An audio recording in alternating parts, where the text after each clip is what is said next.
Tom sat by the window of his large office, sipping coffee and looking down at the busy city below. The tall glass walls around him reflected a man who looked completely satisfied. A well-dressed businessman in his mid-30s, with confidence written all over his face. He had worked hard for years, and now everything he had once dreamed of was finally his. But behind that confident smile, there was a small shadow of pride mixed with bitterness. Sometimes, late at night, Tom thought about his past, about the small rented apartment, the days when he had to share one meal with his wife Anna because they didn't have enough. He used to say they would make it big one day, and she would always smile and tell him she believed in him. Anna had always believed in him, maybe too much. But life had changed, and so had Tom. When his small business started to grow, he found himself surrounded by a new kind of people, rich investors, business owners, and their beautiful daughters who spoke of travels and fine things. Slowly, he began to see Anna differently. She was still the same gentle woman, wearing simple dresses, cooking meals at home, waiting for him with a smile. But Tom started to feel that she didn't fit in his new world. One evening, after a long silence at dinner, he told her he wanted a divorce. Anna had sat there quietly for a long moment, tears filling her eyes but no anger in her voice. She only said, "If that's what you want, Tom, I won't stop you." And just like that, she left unquietly without a fight, taking nothing but her small suitcase and the ring he had given her years ago. That was 2 years ago. Now, Tom was about to marry Lisa, the daughter of a rich businessman who owned several companies in the city.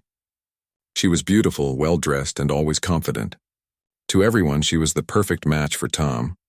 Together, they looked like a power couple, young, successful, and admired.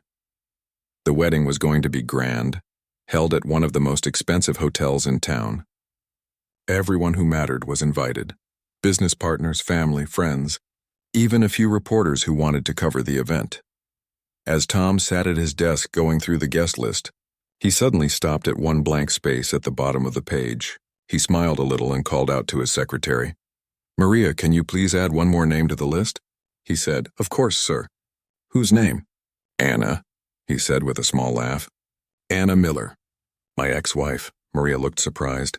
"Your ex-wife? Should I really?" "Yes," Tom said confidently. "Send her an invitation. Make sure it's a formal one. She probably still lives in that small area near Oak Street." Maria hesitated but nodded. "Yes, sir." Tom leaned back in his chair, imagining the scene. He could already picture it. Anna walking into his grand wedding, probably wearing one of her simple dresses, looking out of place among all the well-dressed guests. He imagined how people would whisper, how she would feel uncomfortable, maybe even embarrassed. He didn't really hate her, but something inside him wanted her to see what she had missed. He wanted her to see how far he had come without her. "She left a poor man," he muttered to himself with a smirk. "But now she'll see what she could have had if she had stayed." Days passed quickly as the wedding preparations continued. Lisa was excited, spending hours choosing decorations and outfits. She often told Tom how perfect their life would be together. But every time Tom smiled at her somewhere deep in his heart, he felt a strange emptiness. He ignored it, convincing himself it was just stress. The wedding was going to be the talk of the town. Everything had to be flawless, from the flowers to the band to the food. One evening, Tom sat with his close friend Peter in a small lounge at the hotel, discussing final details. Peter leaned closer and said with a grin, "I heard you invited your ex-wife. Is that true?" Tom laughed. "Yes, why not? Let her see what real success looks like." Peter shook his head slightly. "You're something else, Tom. But are you sure that's a good idea? What if she causes a scene or something?" Tom waved his hand dismissively. "Anna? No, she wouldn't. She's too quiet for that. She'll probably just sit in a corner and leave early. I just want her to see what she lost." Peter didn't reply. He just gave Tom a look, part amused, part uncertain, and changed the topic. But later that night, when Tom lay in bed beside Lisa, he found himself staring at the ceiling, thinking about Anna again.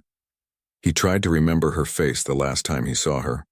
She had tears in her eyes, but she hadn't said a single angry word. She hadn't begged him to stay. She just looked at him with sadness, and something else he couldn't understand back then. It almost looked like pity. He frowned, shook his head, and forced himself to stop thinking. That part of his life was over.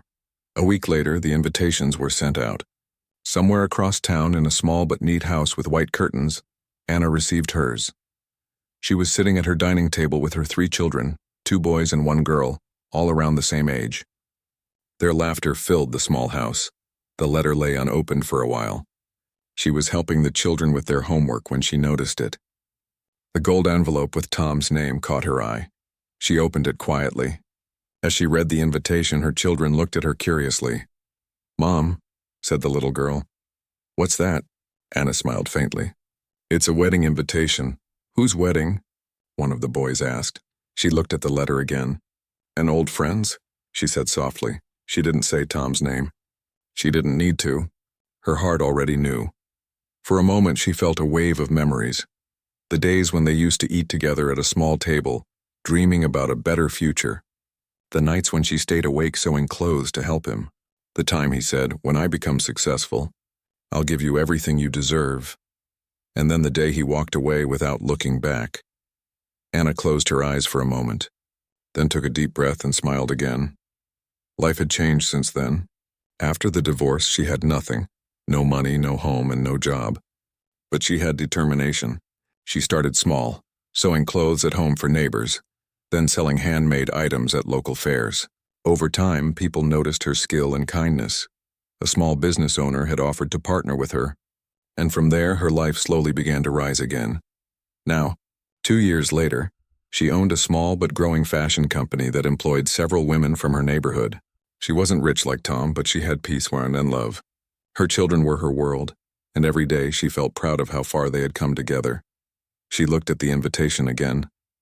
"Are you going to the wedding, Mom?" her daughter asked. Anna smiled and brushed a strand of hair from her daughter's face. "Maybe," she said. "Sometimes facing the past helps us understand how strong we've become." The children didn't really understand, but they nodded. That night, after putting them to bed, Anna sat alone near the window looking at the stars. She thought about Tom, not with anger, but with a kind of calm understanding. People change, she thought. Sometimes life separates people not because they stop loving, but because they stop growing together, she whispered to herself.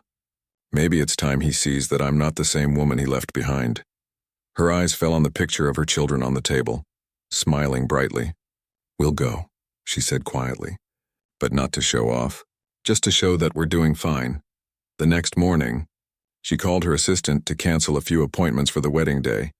Then she called a car rental service, not for a taxi, but for a limousine.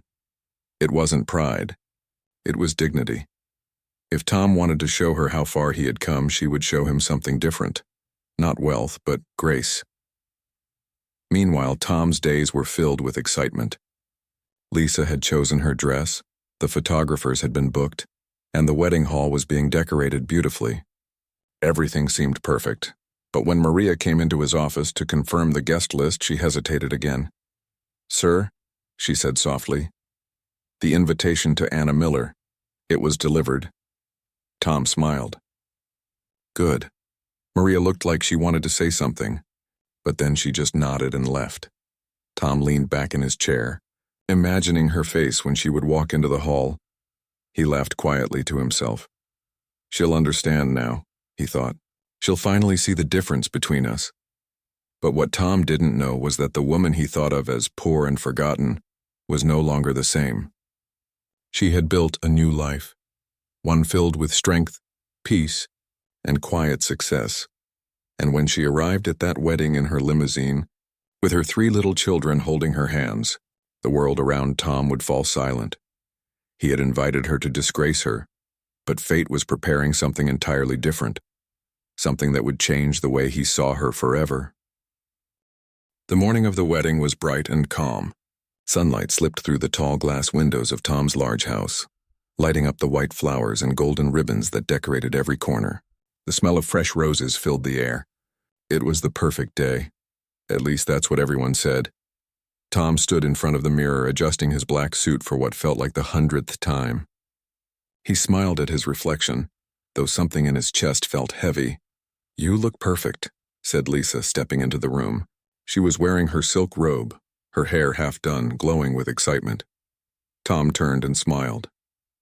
"You look beautiful already," he said softly. Lisa laughed lightly and fixed his tie. "You're nervous, aren't you?" "Maybe a little," he admitted. "Don't be," she said. "Everything will be perfect. Everyone's going to talk about our wedding for months." She kissed his cheek and walked out, humming happily. Tom stood there for a moment longer, watching her go. Everything was ready: the hall, the guests, the food, the music.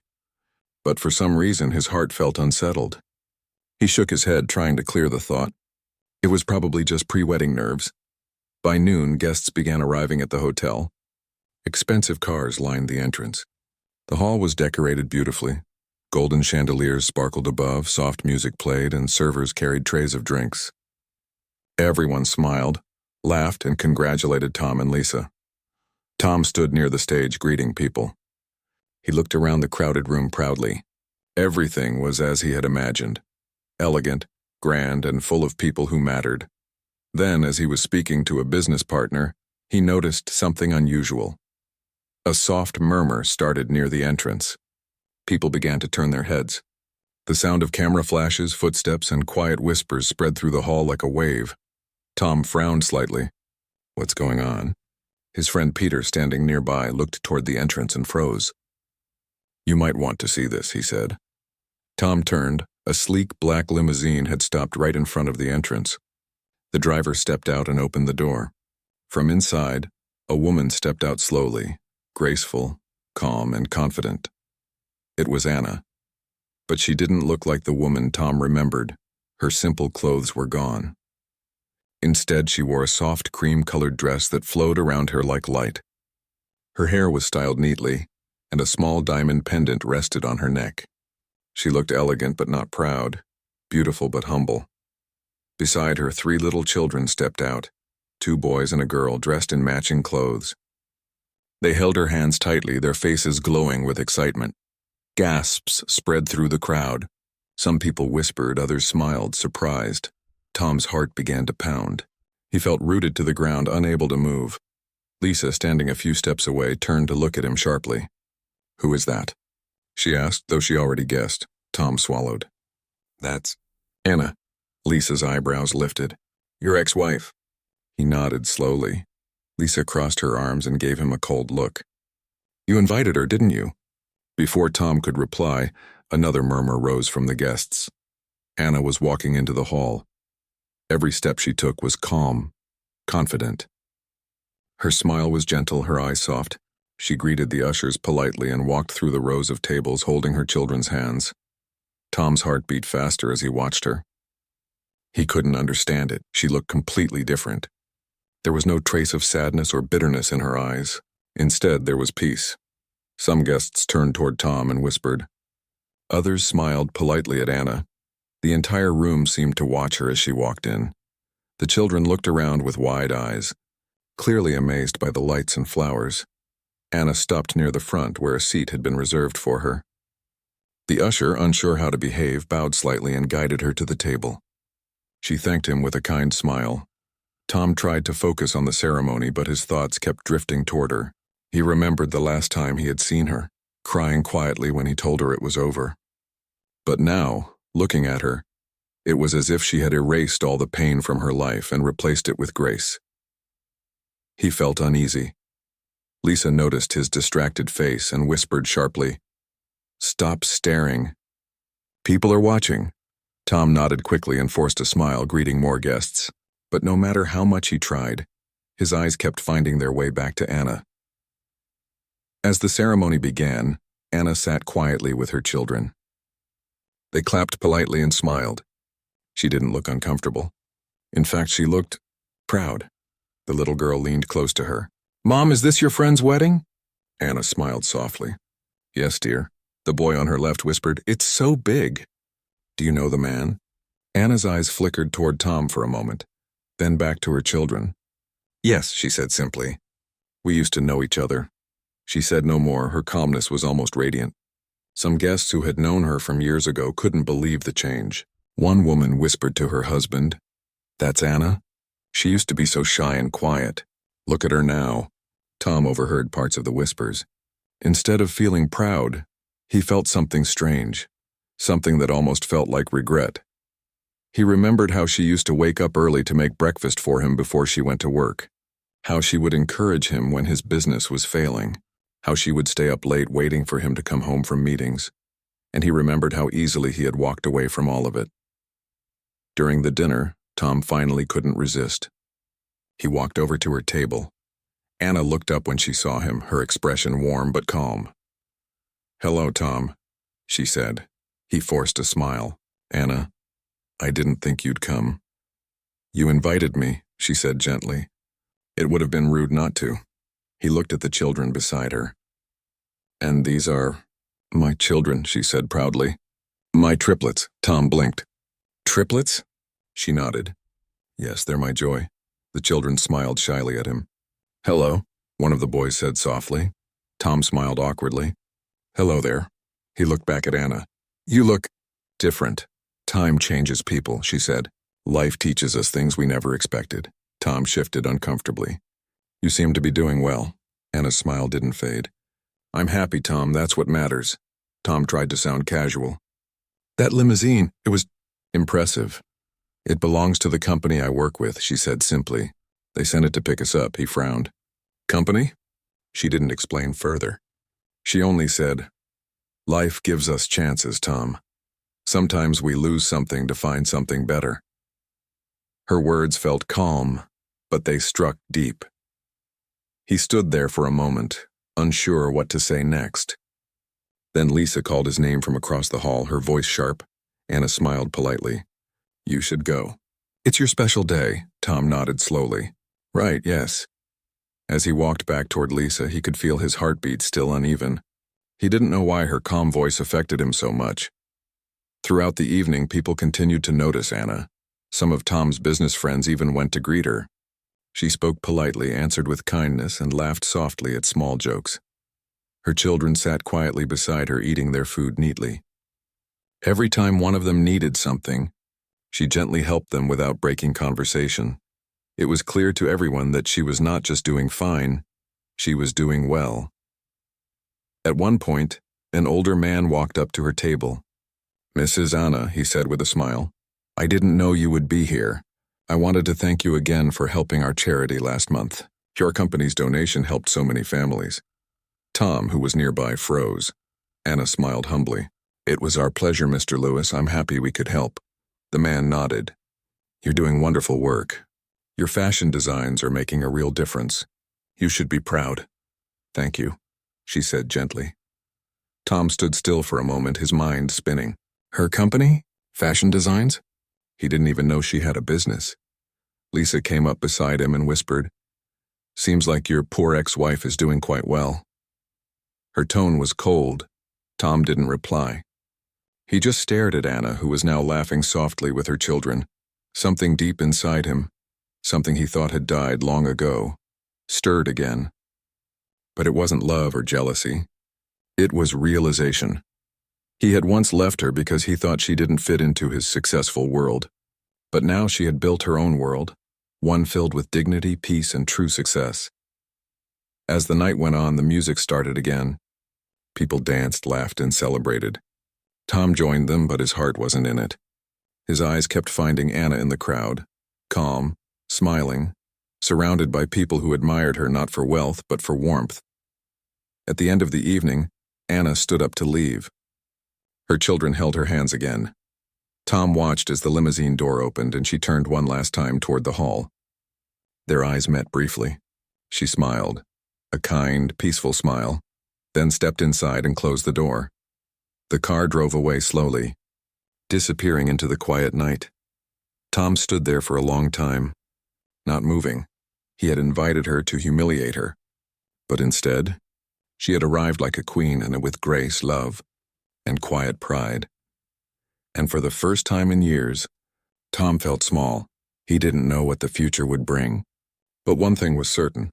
The image of Anna, calm and smiling as she walked into his wedding, would never leave his mind. The wedding was over, but Tom couldn't sleep that night. The laughter, music, and applause still echoed faintly in his ears, but none of it brought him joy. He sat by the window of his large room, still dressed in his suit, staring at the city lights outside. Lisa had gone to bed after an argument. She had been angry all evening, complaining that he barely smiled during the celebration. "You looked distracted the whole time," she had said. "Everyone noticed it. What were you even thinking about?" Tom hadn't answered. He didn't have the courage to tell her the truth, that his thoughts had been consumed by the one person he had invited to humiliate, and who instead left him questioning everything. Anna, her calm face, her smile, the way she walked into the hall with Grace. It all replayed in his mind over and over again. When he closed his eyes, he could still see the way she had looked at him, not with anger, not with sadness, but with a kind of peace he couldn't understand. He had wealth. He had status. He had everything people wanted. But that night he realized there was something he didn't have. Peace. The next morning, the house was quiet. Lisa had gone out early to meet her father. Tom sat at the breakfast table, sipping his coffee slowly. His mind was far away. Peter, his friend, walked in through the door with a grin. "Good morning, newlywed," he said cheerfully. "How's married life treating you so far?" Tom forced a smile. "It's fine, I guess." Peter looked at him carefully. "You guess? That's not a great start, buddy." Tom sighed and rubbed his forehead. "I didn't sleep much." "I can see that," Peter said, sitting across from him. "You look like someone who lost a deal instead of getting married." Tom didn't answer. Peter leaned forward. "Is this about Anna?" Tom's head snapped up. "What do you mean?" Peter smiled faintly. "Come on, Tom, everyone saw your face when she walked in. You looked like you'd seen a ghost, a very beautiful, successful ghost." Tom frowned. "I just didn't expect her to come." "And yet she did," Peter said softly. "And she came like someone who didn't need to prove anything." Tom stayed silent. Peter took a sip of coffee and said, "You know, people were talking about her last night. Seems like she's doing quite well. One of the guests told me she runs a company that helps local women earn by making handmade clothes. She even donates part of the profit to charity." Tom looked up sharply. "She runs that?" Peter nodded. "Yes, and from what I heard, her designs are becoming very popular. She's partnered with some big stores too." Tom sat back in his chair, stunned. "I didn't know that." Peter shrugged. "Maybe you never cared to ask." The words hit Tom like a stone. He stared down at his cup. "You're right," he said quietly. "I didn't." Later that day, Tom tried to focus on work, but his mind refused to cooperate. Every meeting felt long, every report meaningless. The only image that kept flashing in his mind was Anna's, sitting there at his wedding with her children, her calm expression brighter than any diamond in the room.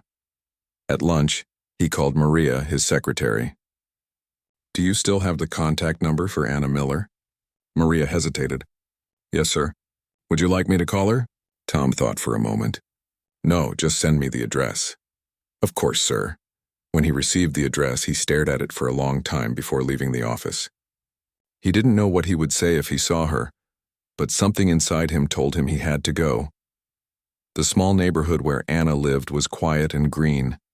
Children played on the sidewalks and small houses lined the street. Tom's shiny car stood out among the simpler ones, but he didn't care. He parked near the gate and looked at the modest white house with a small garden. There were flowers near the window and a bicycle leaning against the fence. He could hear laughter inside. For a moment he just stood there, feeling strangely nervous. Then he walked to the door and knocked gently. The door opened after a few seconds, and one of the triplets appeared, the little boy with big brown eyes. He looked up curiously. "Hello, sir." Tom smiled awkwardly. "Hello, is your mother home?" "Yes, wait here," the boy said cheerfully and ran inside, calling out, "Mom, there's a man here to see you." A moment later, Anna came to the door, wiping her hands on a towel. When she saw him, her eyes widened slightly, then softened. "Tom," she said calmly, "this is a surprise. May I come in?" He asked hesitantly. She nodded and stepped aside. Of course, he walked in, noticing the cozy living room. It was simple but full of warmth. Books on a small shelf, a vase of fresh flowers on the table, and children's drawings on the walls. The three little ones were sitting at the table, coloring. They looked up and smiled shyly at him. "They're adorable," Tom said softly. "Thank you," Anna replied. She gestured toward a chair. "Please, sit down." Tom sat, still feeling unsure of what to say. I hope I'm not disturbing you, he said. Not at all, she said kindly. Would you like some tea? He nodded, and she went to the kitchen. He looked around again. Everything in the house felt peaceful, filled with small touches of care. When she returned with 2 cups of tea, she sat opposite him. So, she said gently, what brings you here? Tom looked down at his cup. I don't really know how to start, he said honestly. I guess I just wanted to talk. She smiled slightly. About what? He hesitated. About you. And last night. You looked different.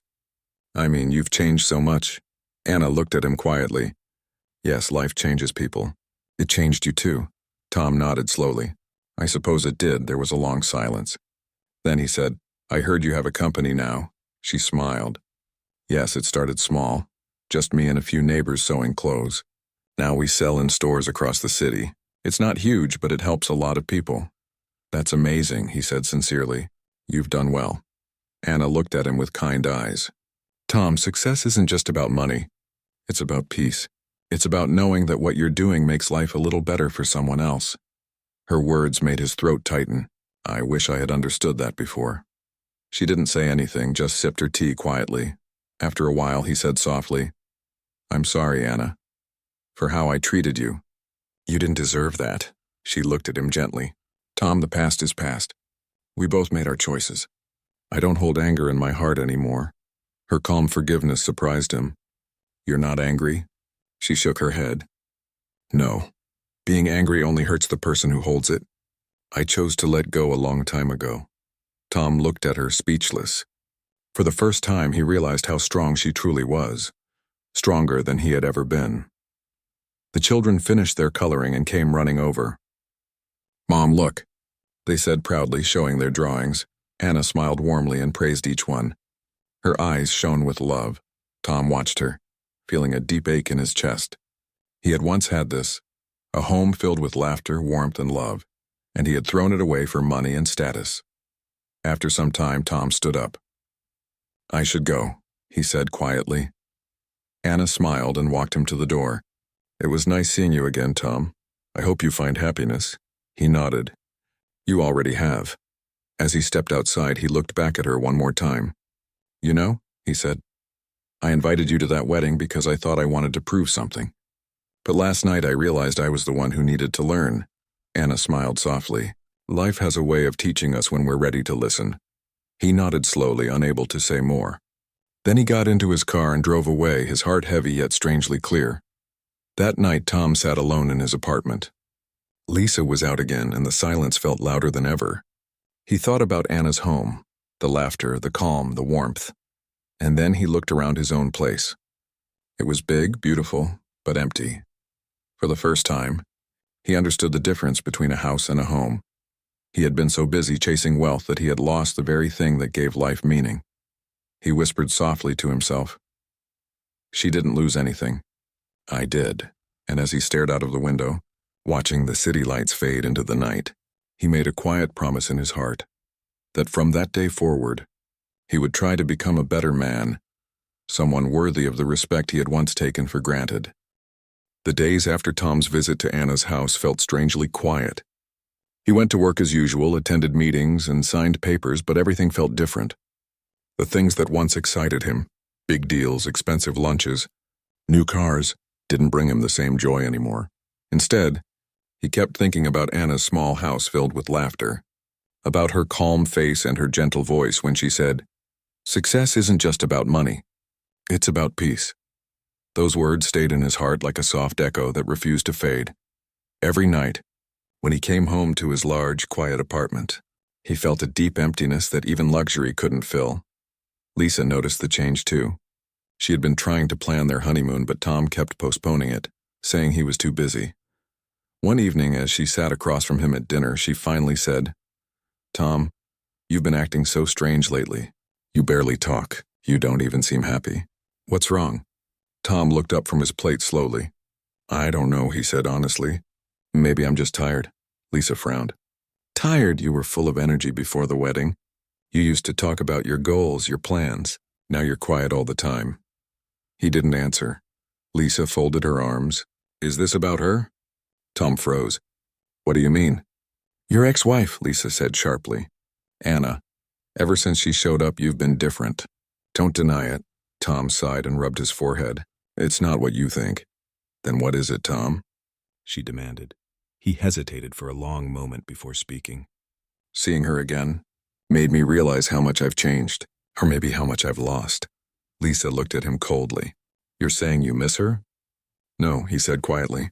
I'm saying I miss the person I used to be when I was with her, before everything became about money and image. Lisa leaned back, crossing her arms tightly. You sound like you regret marrying me. Tom shook his head. That's not what I mean. But Lisa didn't want to listen.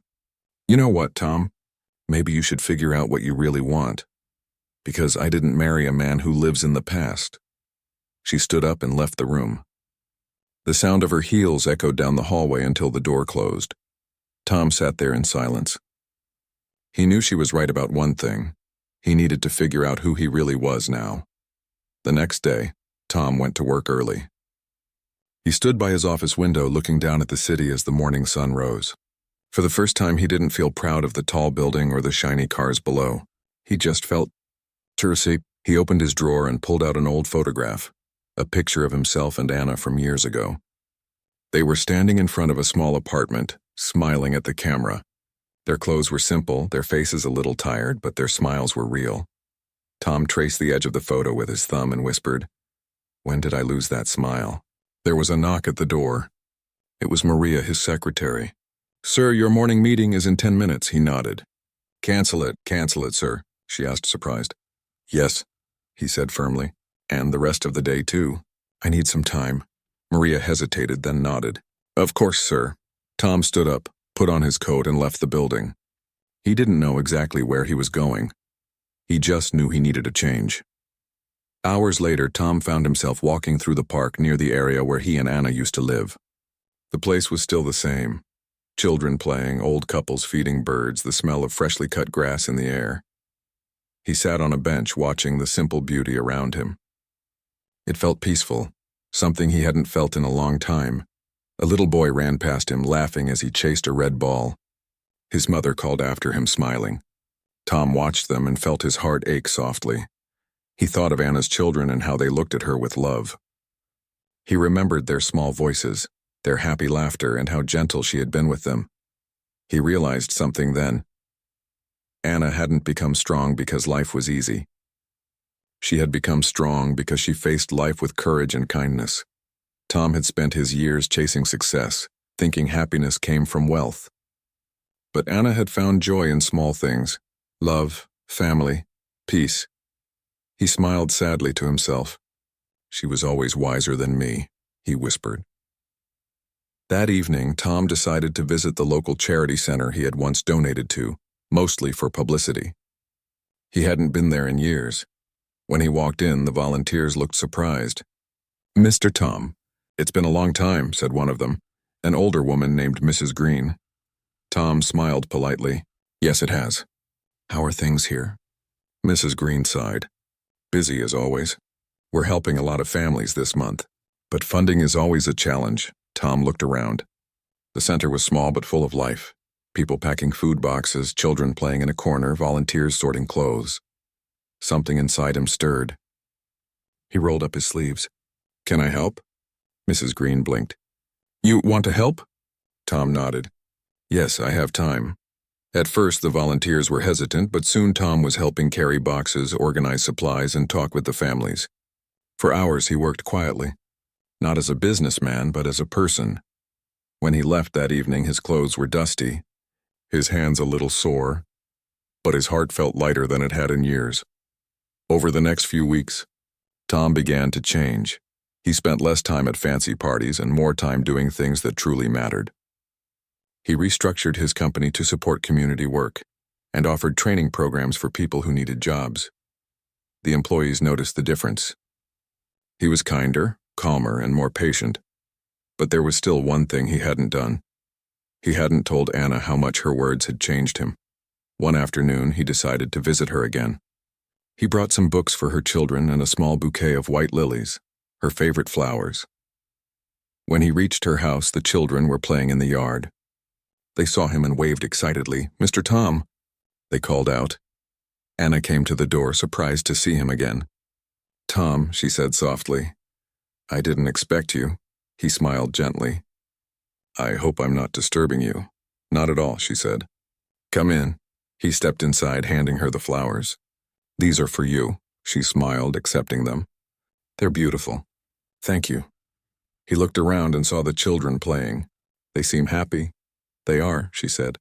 "Children find happiness in simple things." Tom nodded. "I'm starting to learn that." Anna looked at him curiously. "You look different, Tom, more peaceful." He smiled faintly.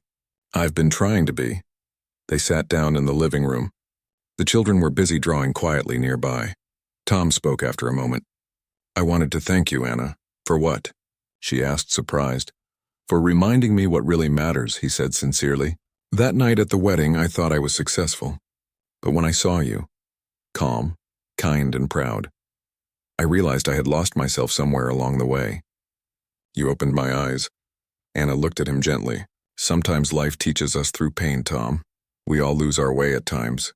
What matters is whether we find the courage to change." He nodded slowly. "I'm trying. I've started helping at the charity center again. I'm using my business to do something good." Her eyes softened. "I'm glad to hear that.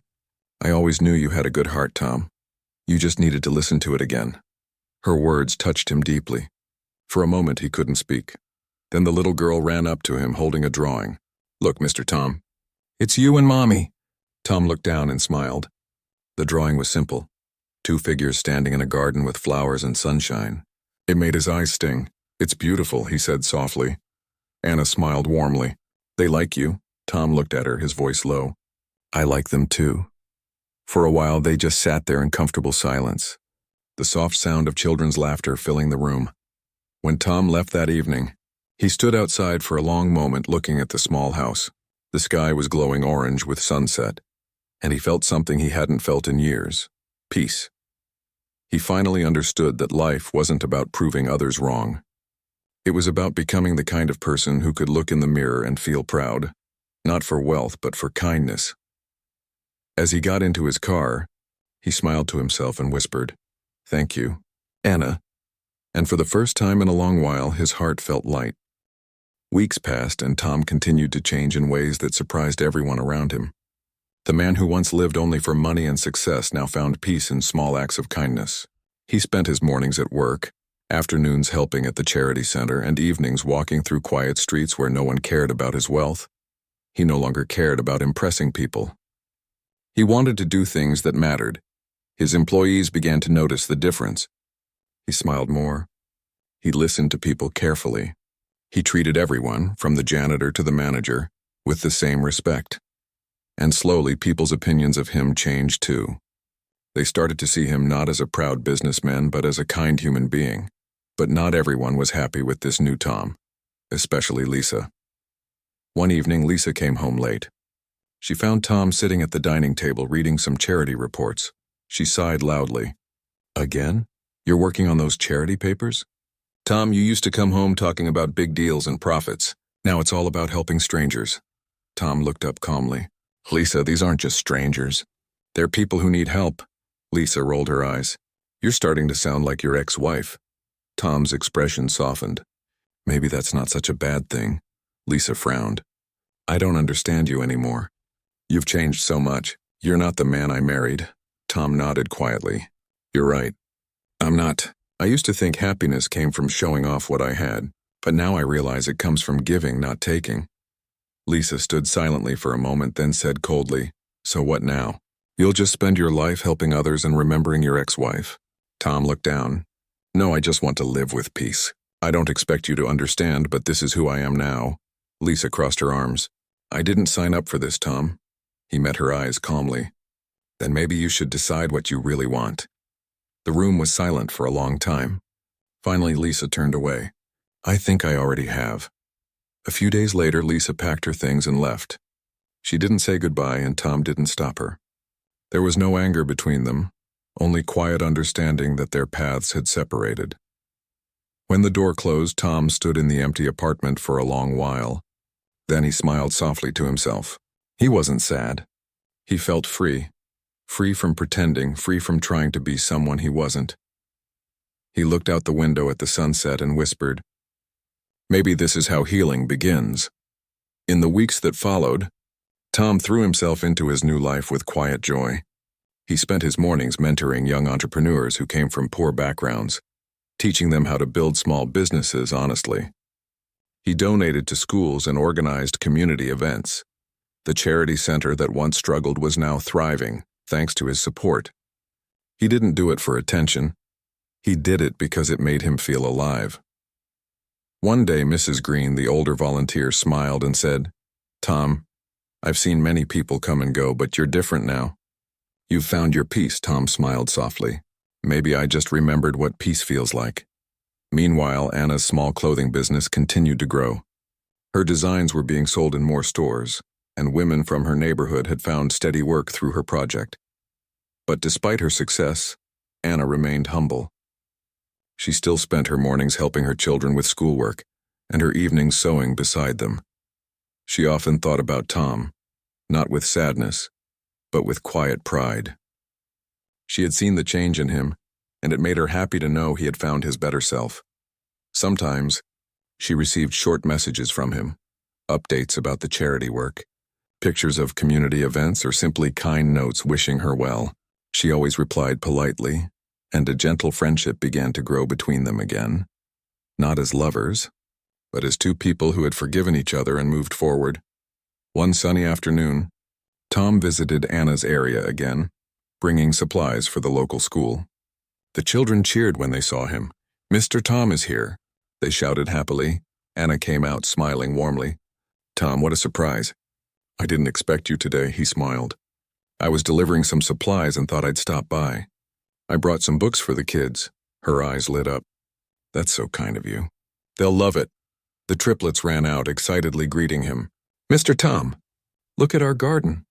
We planted flowers." He laughed and bent down to see. "You did a great job. They look beautiful." The children beamed with pride. Anna watched the scene quietly, her heart warm. She gestured toward the porch. "Would you like some tea?" Tom nodded. "I'd love that." They sat outside, watching the children play in the garden. The afternoon sun painted everything golden. For a while they said nothing, just listened to the laughter of the little ones. Finally, Tom spoke. "Anna, do you ever think about how life turns out so differently from what we plan?" She smiled. "All the time. But I've learned that sometimes the path we didn't choose brings us where we were meant to be." He nodded slowly. "You're right. I used to think success was the destination. Now I know it's just a part of the journey." Anna looked at him kindly. "You've grown, Tom. I can see it in your eyes. You're no longer chasing things that don't matter." Tom smiled faintly. "You helped me see that. Without meaning to, you showed me what real strength looks like." Anna shook her head gently. "No, Tom, you found it yourself. You just needed a reminder." For a moment they sat in silence again, both lost in their thoughts. The world around them felt peaceful. The sound of birds, the soft breeze, and the gentle laughter of children. That evening, as Tom was leaving, the children hugged him tightly. "Will you come again, Mr. Tom?" the little girl asked. He smiled warmly. "Of course I will." Anna stood by the gate watching them. When the children ran inside, she turned to Tom. "They really like you, you know." "I like them too," he said softly. There was a brief pause before Anna said, "Tom, I'm proud of you. Not for what you own, but for who you've become." Her words touched him deeply. "That means more to me than anything, Anna." He gave her one last gentle smile before driving away, the sound of the children's laughter following him down the road. Months passed. Tom continued to work hard, but his focus was different now.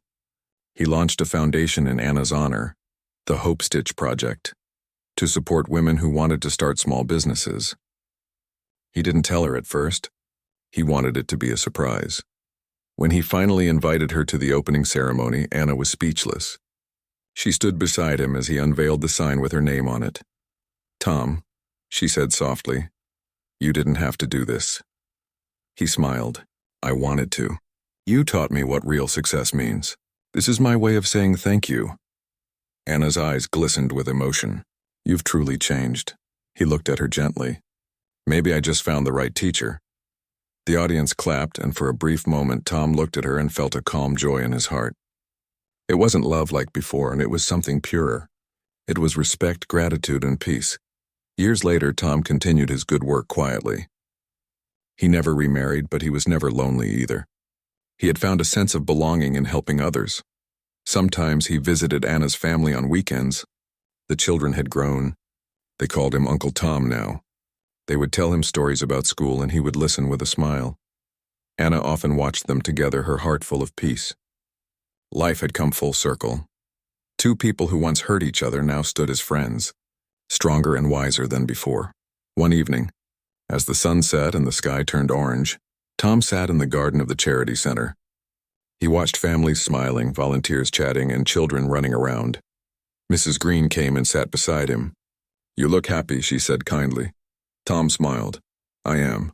It took me a long time to understand that happiness isn't something you buy. It's something you build, and piece by piece, through kindness." She nodded. "You've done well, Tom. You've built something beautiful." Tom looked up at the sky, his heart calm. "I used to think I invited Anna to my wedding to embarrass her," he said quietly. "But now I see she was invited into my life to save me." Mrs. Green smiled. "Sometimes life gives us strange gifts." Tom nodded. "Yes, and the best ones often come disguised as mistakes." He sat there for a long time, watching the sunset fade into twilight, his heart full of gratitude. Epilogue. Anna's business continued to grow, helping thousands of women find independence. Tom's foundation supported communities across the country. They never became a couple again, but their bond remained strong, a reminder that forgiveness can heal, and kindness can rebuild what pride once destroyed. And in the quiet moments, when Tom looked at the world he helped create, he smiled softly, because he knew that real success wasn't in wealth or fame, but in the hearts you touch along the way.